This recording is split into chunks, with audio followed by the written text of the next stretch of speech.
The Verifone MX870 comes with two cable options, often referred to as the white cable or the yellow cable due to the different colored connectors at the signature pad end of the cable. The most significant difference between the cables is that the white cable has a brick wired into the middle of it. This brick allows for the connection of the tactile pin pad, a feature that is being added as a part of the Chico's POS conversion. Many of the Chico's cash registers have a hole in the countertop that is too small to accommodate either the white connector or the brick.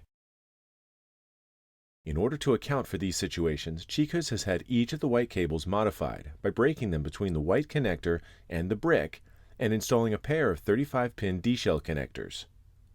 The outer casing of the male D-shell connector has not been installed prior to delivery, so the connector will be more flexible and can be fed through these smaller holes.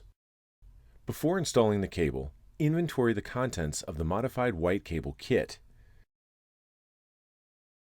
Each kit will contain the main length of cable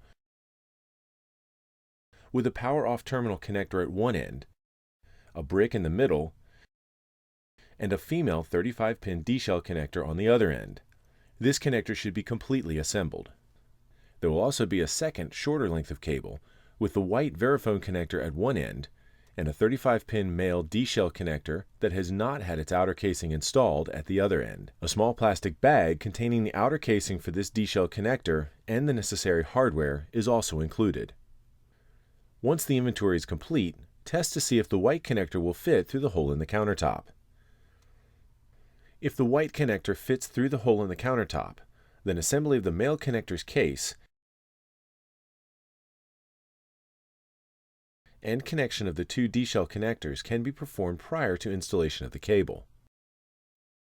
If the white connector does not fit, the male D-shell connector will be fed through the hole from the outside.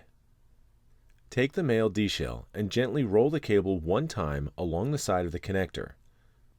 Place a small length of tape around the connector to protect it and help it to hold its shape.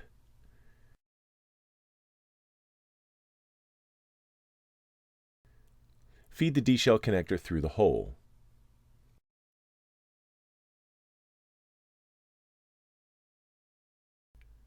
Inspect the wires for damage. Then twist the connector back to bring the wires in tight so they don't get pinched when the casing is placed over top. The main length of cable will run from the terminal into the cash wrap from the store associate side. The D-shell connectors will then be connected inside the cash wrap. Attach the RJ11 connector to the pin pad, and then feed the RJ45 end through the hole at the base of the signature pad. The RJ45 cable will then be connected to the brick. Note, it must be connected into the port labeled COM1.